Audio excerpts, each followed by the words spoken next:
प्रत्येक दिवस की भांति आज भी हम यहाँ पर लाइव चर्चा का कार्यक्रम शुरू कर रहे हैं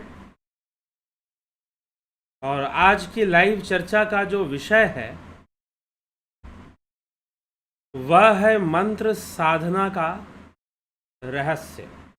जी हाँ, अब मंत्र साधना का रहस्य स्पंद कारिका के आधार पर यह चर्चा है। मंत्र साधना का रहस्य का अर्थ क्या है, मंत्र क्या है, पहले यह समझना चाहिए। वैसे मंत्र का अनेक रूप से मंत्र की परिभाषा दी जाती है। मन को नियंत्रण करने की युक्ति ही मंत्र है, मन को नियंत्रण करने का सूत्र ही मंत्र है, ऐसा कहा जाता है। लेकिन यहाँ स्पंद कारिका में सबसे पहले यह समझना है, जो सबसे पहली बात यहाँ समझाई जा रही है। कल हमने 29 सूत्र या श्लोक को देखा था, उसके अगले श्लोक को हम देखते हैं क्या कहा जा रहा है। इति वा यस्य संवृत्ति वितिः क्रीडात्वेनाखिलं जगत स पश्यन् सर्वतो युक्तो जीवन मुक्तो न संशयः।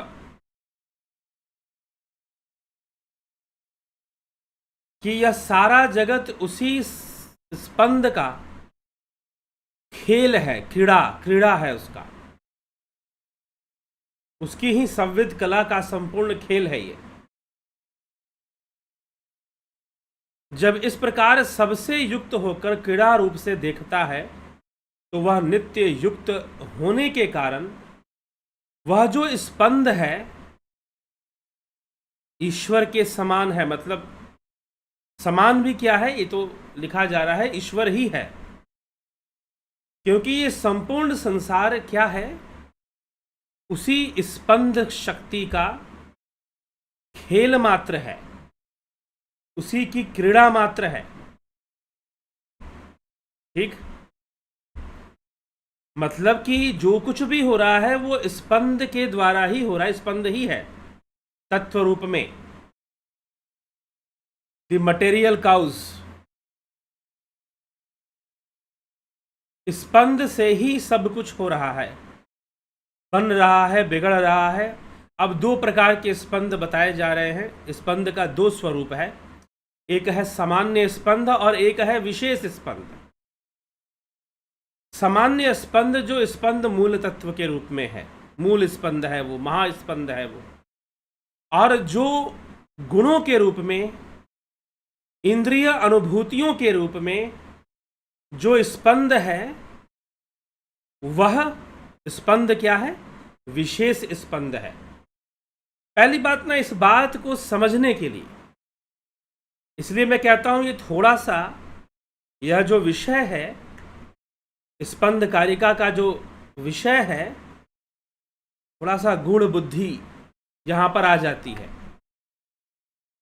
पहली बात आप ये सोचो कि संपूर्ण जो वर्ल्ड है वो वाइब्रेशन है। Complete world, everything is vibration. ठीक है, आपकी बॉडी भी एक वाइब्रेशन है, आपके जितने भी सेंस एक्सपीरियंस हो रहे हैं सब एक वाइब्रेशन है। कल भी इस पर हमने चर्चा की, आपने मीठा खाया वो एक वाइब्रेशन के फॉर्म में गया, उसका जो एक्सपीरियंस है वो एक्सपीरियंस भी एक वाइब्रेशन है। जितनी फीलिंग्स हैं आपकी, दुख की फीलिंग्स हो सकती हैं, सुख की फीलिंग हो सकती हैं, दुख की संवेदनाएं, सुख की संवेदनाएं हो सकती हैं, सब एक संवेदना है, एक वाइब्रेशन है। एवरीथिंग इज, सब कुछ स्पंद है और सब कुछ स्पंद से ही बना हुआ है। तो संपूर्ण संसार में मात्र स्पंद का ही खेल चल रहा है।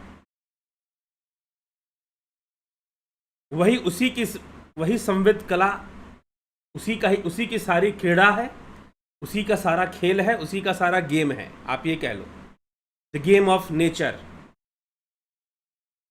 लेकिन नेचर कहने में हमें ये स्पंद समझ में नहीं आएगा। फिर अब स्पंद समझने के लिए थोड़ा सा क्वांटम फिजिक्स समझ में आ जाए, वेव समझ में आ जाए, वाइब्रेशन समझ में आ जाए, तो स्पंद की जो फिलॉसफी है स्पंद कारिका की, वह ये कह रही है कि भाई कंप्लीट वर्ल्ड जो है वो वाइब्रेशन है, वो स्पंद के रूप में है। जितनी भी आपको सेंस एक्सपीरियंस हो रहे हैं या जो भी विचार उठ रहा है मन में, जो भी कल्पनाएं मन में उठ रही हैं, सब की सब वाइब्रेशनल है, सब स्पंद के रूप में है। तो संसार में जो कुछ भी हो रहा है वह स्पंद की क्रीड़ा मात्र है, उसका खेल मात्र है। ऐसा विचार कर लेने से मुक्ति है। ऐसा विचार कर लेने से क्या है? मुक्ति है। ऐसा विचार कर लेने से मुक्ति संभव है। मतलब कि हम समझ जाएंगे कि सब तो उसी का गेम चल रहा है और तो कुछ संसार में है नहीं। तो ये मुक्ति का साधन बताया जा रहा है कि ये जो मंत्र है कि संपूर्ण विश्व जो है उसी की क्रीड़ा मात्र है, स्पंद की ही क्रीड़ा मात्र है, उसी का सब एक्शन रिएक्शन है, उसी की सारी चीज़ें हैं और अंत में संपूर्ण स्पंद जो है सामान्य स्पंद में समाहित होता है, वहीं से सृष्ट होता है, उसी में समाहित होता है। अब यहाँ पर क्या कर दिया गया, जब सारी जिम्मेदारी स्पंद को दे दी गई तो जो शून्य है वो अलग हो गया। अब आपको गीता में समझ में आएगा कि क्यों कृष्ण कहते हैं कि ये प्रकृति ही सब कुछ कर रही है। क्यों कृष्ण कहते हैं कि मैं कर्म नहीं करवाता, प्रकृति ही करवाती है। जी हाँ, स्पंद ही करवा रहा है सब कुछ। यहां स्पंद ही मूल प्रकृति है। ठीक, तो वह ना करके हाँ निकल सब कुछ उससे रहा है, उसी का सकाश है, उसी की व्यवस्था है, लेकिन जो कुछ भी हो रहा है वह प्रकृति कर रही है। प्रकृति के 3 गुण कर रहे हैं। अब 3 गुणों का जो स्पंद है वह विशेष स्पंद है और एक सामान्य स्पंद है,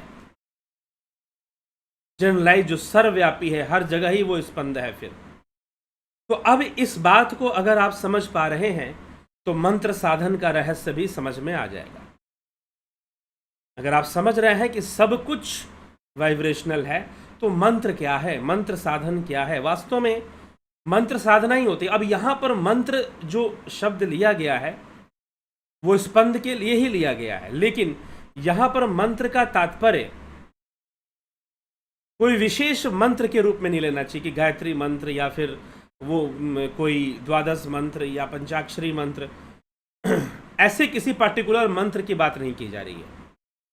बस मंत्र क्या है और मंत्र साधन का रहस्य क्या है कि आप जितनी भी साधनाएं करते हो वो भाव रूप में, मंत्र रूप में ही शुरू होती हैं और फिर वो जो उस मंत्र का देवता है वह भी स्पंद के रूप में ही पहले होता है।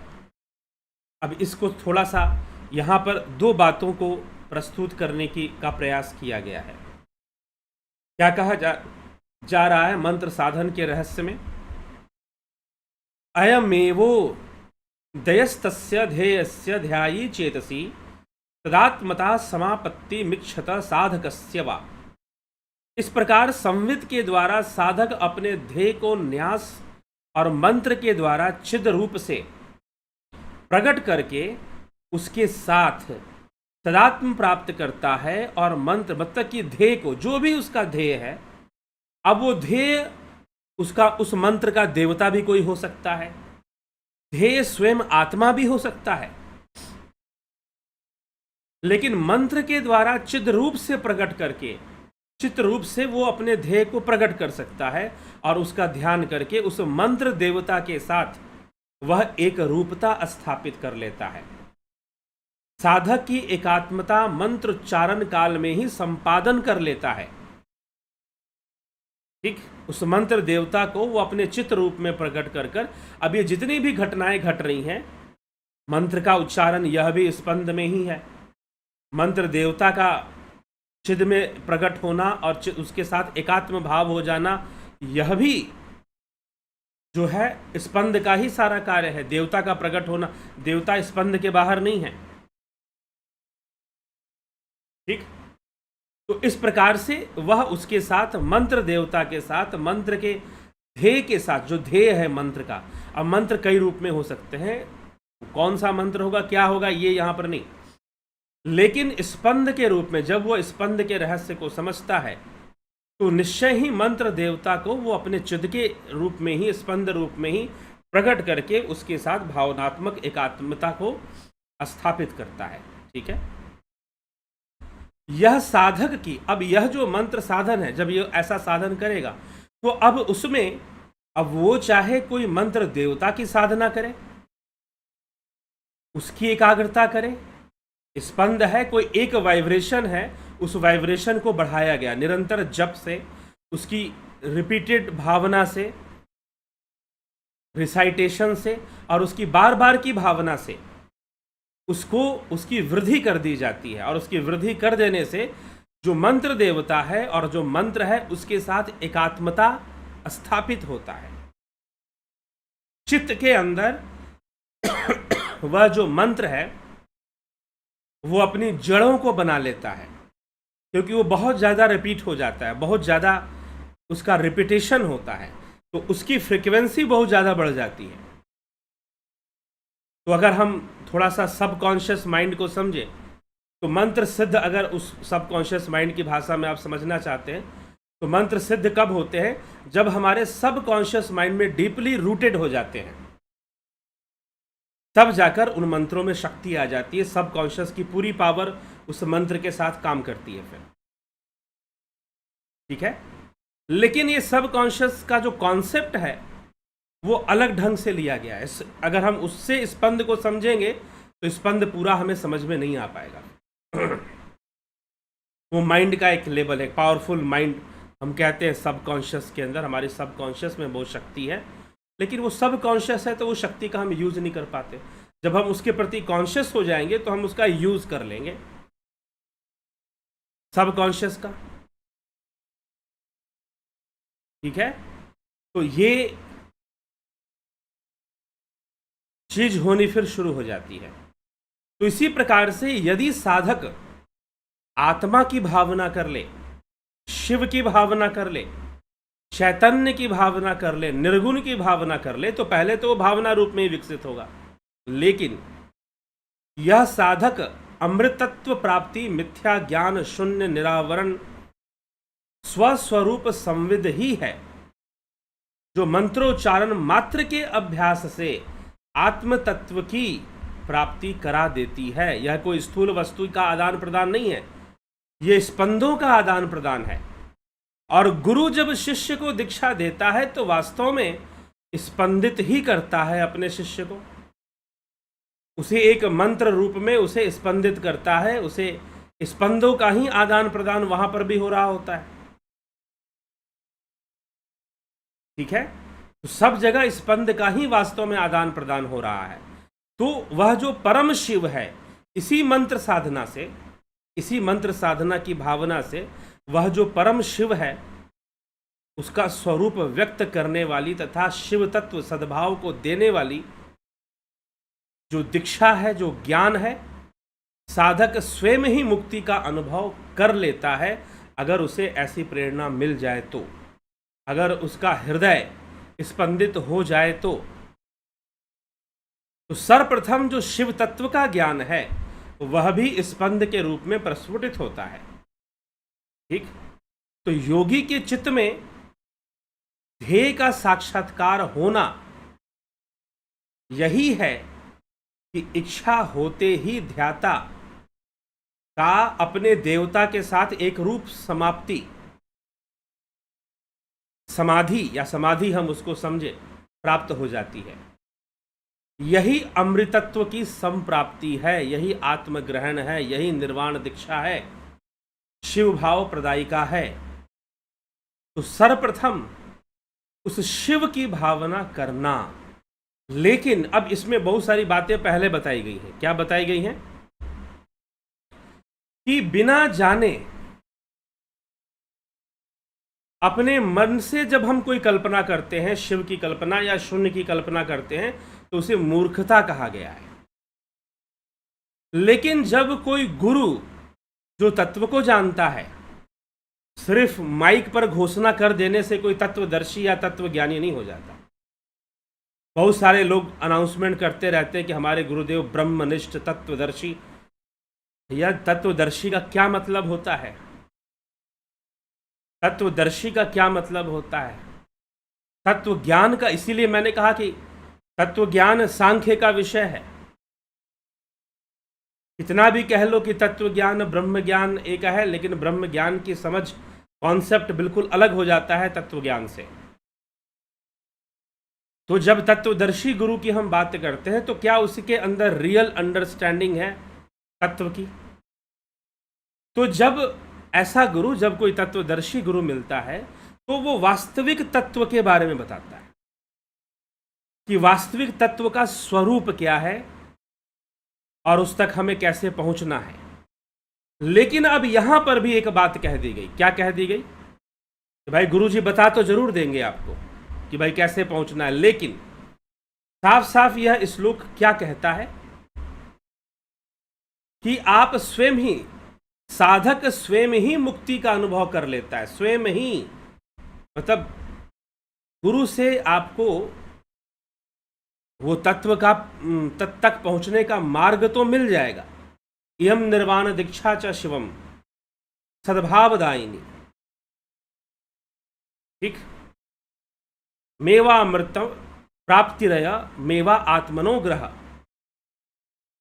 अमृत तत्व की प्राप्ति कर लेता है वो इसी मंत्र साधन से। तो मंत्र साधन, अब यहां पर मंत्र साधन का मतलब कोई विशेष मंत्र से नहीं है। ठीक है, ध्यान से है। अगर आप ध्यान भी करते हैं तो वहां पर भी जब तक स्पंद है तब तक तो मंत्र है ही, तो मंत्र भी है। तो किसी ने पूछा कि क्या यह जो मंत्र बताया जाता है कि कुछ लोग अपने श्वासों में ध्यान लगाते हैं, तो क्या वह भी मंत्र है? जी हाँ, वह भी मंत्र है।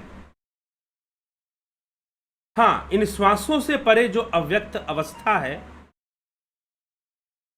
जब तक वो भाव रूप में है तब तक वह भी मंत्र है, और जब वो भावातीत अवस्था में योगी लीन होता है तो फिर वो मंत्रों से परे चला जाता है, वह मंत्रातीत हो जाता है, वह मुक्त हो जाता है, वह अपनी आत्मा को जान लेता है, आत्मा का साक्षात्कार कर लेता है। तो कहने का मतलब यहां पर किसी मंत्र का नाम नहीं लिया जा रहा कि ये मंत्र या वो मंत्र, बस मंत्र का एक रहस्य बताया जा रहा है कि मंत्र साधना भी उस स्पंद की ही कला है, उसी का परिणाम है। आप किसी भावना को बढ़ाइए, आप किसी मंत्र की भावना, उसकी जो वाइब्रेशन है उसको रिपीट करते हुए आप उसको बढ़ाइए, लेकिन आपके अंदर इस विज्ञान के ऊपर पूर्ण विश्वास जरूर होना चाहिए कि हाँ, मंत्र सिद्धि नामक चीज होती है। जब पूर्ण विश्वास होगा आपके अंदर तो निश्चय ही आपको सफलता मिलती है इसमें। अगर आप किसी देवता का ध्यान करते हैं और उसके साथ एक रूपता करते हैं तो वह भी संभव है। अन्यथा अगर आप आत्मज्ञान की प्राप्ति करना चाहते हैं तो आपको प्रारंभ जो है भावना से ही करना पड़ेगा, आपको प्रारंभ जो है वो स्पंद से ही करना पड़ेगा, वहीं से सारी चीजें शुरू होंगी। सगुण से ही तो सब होगा ना, निर्गुण से क्या हो सकता है? निर्गुण में तो आपको लीन हो जाना है, वह तो लक्ष्य है, वह तो लक्ष्य है। तो यह मंत्र का रहस्य, मंत्र साधना का रहस्य इस प्रकार से समझाया गया है, इस प्रकार से बताया गया। ठीक है, तो यह मंत्र का, अब और मंत्र विज्ञान में वैसे और भी बहुत सारी बातें आ जाती हैं। मुख्य है भावनाओं की एकाग्रता, पूर्ण रूपेण एकाग्रता। कई बार लोग मंत्र जाप करते हैं तो माला से जप रहे हैं, एक हाथ माला जाप रहा है, एक मन से मंत्र हो रहा है, और एक मन का कुछ दूसरा हिस्सा जो है वो इधर उधर की बातें सोच रहा है। तो संपूर्ण एकाग्रता फिर नहीं बन रही है, पूरा फोकस नहीं बन रहा है, समस्या यहाँ पे आ जाती है। तो मंत्र तभी सिद्ध हो सकते हैं जब पूरा फोकस बने और वह हमारे अवचेतन से एक मजबूत रिश्ता बना ले, एक बड़ा रूप धारण कर ले, तो निश्चय ही वह जो है और ये कैसे संभव है? प्रॉपर सही तरीके से मंत्र साधना करने से। ये मंत्र का विषय। इसी प्रकार से जो योगी है वह भी अपनी संपूर्ण स्पंद शक्ति को, जो गुणों में बिखरी हुई है, सतोगुण, रजोगुण, तमोगुण, इंद्रियों में बिखरी हुई है, उस संपूर्ण स्पंद शक्ति को एकाग्र कीजिए और नाद में लगा दीजिए, नाद ध्यान में लगा दीजिए।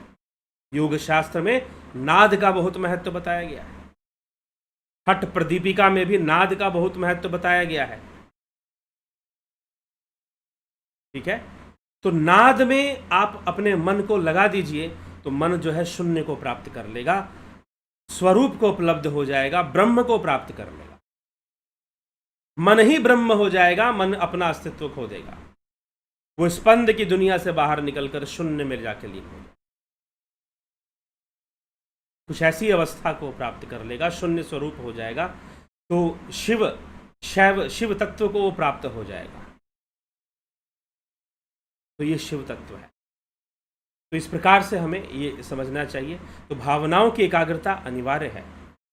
तो जो ध्यान योग का कोर्स है वो इसीलिए है कि हम एकाग्रता को प्राप्त हो जाएं और अपने अंतर्घट में हम योग को प्राप्त होकर, एकाग्र होकर, हम अपने मन को एकाग्र कर कर हम पूर्ण रूपेण अपने मुक्ति को प्राप्त करें, अपने स्वरूप को प्राप्त करें। लेकिन उससे पहले बहुत सारी चीज़ें होती हैं योग मार्ग में।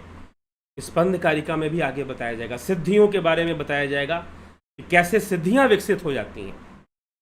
यद्यपि हम इसके बाद योग सूत्र की भी चर्चा करेंगे और योग सूत्र ही नहीं, योग के अन्य ग्रंथों पर भी देखा जाएगा, चर्चा करें। कुछ लोग पहले भी कह चुके हैं कि जैसे कि हठ प्रदीपिका है, हिरण्य संहिता है, इनको भी हम समझने की कोशिश करेंगे। संपूर्ण योग शास्त्र पर चर्चा, मूल जो योग शास्त्र है मुख्य रूप से पतंजलि योग सूत्र है, हिरण्य संहिता है, हठ प्रदीपिका है, शिव संहिता को भी कहते हैं, योग शास्त्र के अंतर्गत ही आता है। तो इन सभी कई ऐसे ग्रंथ हैं, यथासंभव उन पर भी चर्चा अवश्य की जाएगी। ठीक है, तो चलिए आगे बढ़ते हैं। तो निश्चय ही ये मंत्रों का जो थोड़ा विज्ञान है आपको समझ में आया होगा, मंत्रों की शक्ति। पहले तो ये समझ लेना है, पहली बात आपको ये विश्वास पूरा होना चाहिए कि the whole world is the vibration. तब आपको समझ में आएगा कि हाँ, मंत्रों की साधना से, मंत्रों के माध्यम से बहुत कुछ हो सकता है, कि मंत्र भी वाइब्रेशन है और किसी एक वाइब्रेशन को बढ़ाकर उसे शक्तिशाली बनाकर हम बहुत कुछ कर सकते हैं। और योगी पहले के लोग मंत्र सिद्धि और बहुत तरह के, ऐसा नहीं कि आज नहीं, आज भी ऐसे लोग हैं जो मंत्र सिद्धि आदि का प्रयोग करते हैं, लेकिन अगर उसका प्रयोग संसारिकता के लिए होता है तो फिर उनका कोई आध्यात्मिक विकास नहीं होता, घूम फिर कर वो वहीं पर आ जाते हैं। और तृष्णा आशा तो मरती नहीं है, तो समस्या तो रहेगी, दुख तो जीवन में आएगा। लेकिन जब इस समझ को, मंत्र साधना के इस विषय को हम यह लक्ष्य दे दें कि हमें तो शिव तत्व की प्राप्ति करनी है, तो वो योग मार्ग से जुड़ जाती है और व्यक्ति शिव तत्व की प्राप्ति करता है। ठीक है, यह विषय है। तो चलिए, तो आगे हम बढ़ते हैं और बढ़कर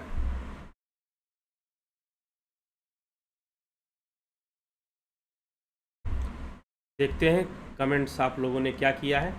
अधिक व्यस्तता के कारण आज देर से शुरू किया गया थोड़ा, इसलिए 9:15 पर शेड्यूल किया गया था लाइव को।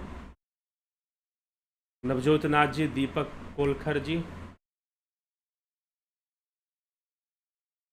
इष्ट देव के अत्यधिक मंत्र जाप करने से क्या, अगर मोक्ष का लक्ष्य है तो, अगर इष्ट देव का ही लक्ष्य है और इष्ट देव से सांसारिक उपलब्धियों का लक्ष्य है तो नहीं। ठीक है, और ये समझ है कि सब कुछ इंद्रियों से ही पैदा हो रही हैं, स्पंद के रूप में ही है, और ये सब स्पंद की ही क्रीड़ा है, खेल है हमारा जीवन, और कुछ नहीं है, और हमें इससे मुक्त होना है। जब ऐसी भावना होगी तब जाकर ये संभव है। इसीलिए कहते हैं मोक्ष उनको नहीं प्राप्त हो सकता जिनको मोक्ष प्राप्त करने की इच्छा ही नहीं है, तभी होगा जब इच्छा होगी। अशोक गोयल, जगत नारायण जी, विक्रम सिंह जी, राजू पाल, विष्णुचंद्र मौर्य, अवनी प्रधान, सुजाता देसाई जी, बहुत अभिनंदन है। उषा श्रीवास्तवा, सविता नायक, अनिल कुमार, विंदेश्वरी मिश्रा, शिखर शर्मा, अवधेश कुमार, शंकर प्रसाद, रूपलाल विश्वकर्मा जी, रमेश पेशवानी जी, स्मिता सावंत जी, पंकज सोनी, रतन सिंह जी, AK त्यागी जी, श्वेता राय सिन्हा जी, बहुत अभिनंदन है। राम गोपाल जागीड़, देवांग ओबराय, गुरु जी 5 PM एंड 6 PM के बीच इवनिंग में सोना सही है या गलत? जी नहीं, शाम को सोना अच्छा नहीं होता, इस समय सोना नहीं चाहिए। हाँ, कोई मजबूरी है, बहुत थक गए हैं, आप कहीं काम करने गए, आराम कर लीजिए, लेकिन ये सोने का सही टाइम नहीं है, बिल्कुल नहीं है।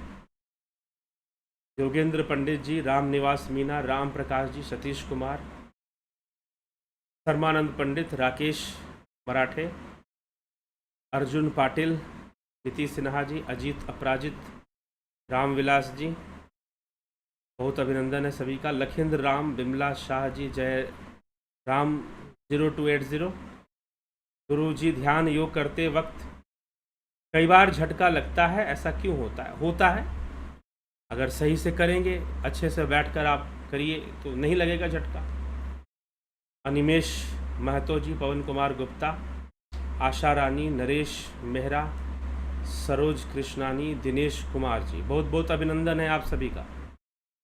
तो जिज्ञासुओं, आज इसी के साथ मैं विचारों को विराम दूंगा। कल फिर मिलते हैं लाइव चर्चा में।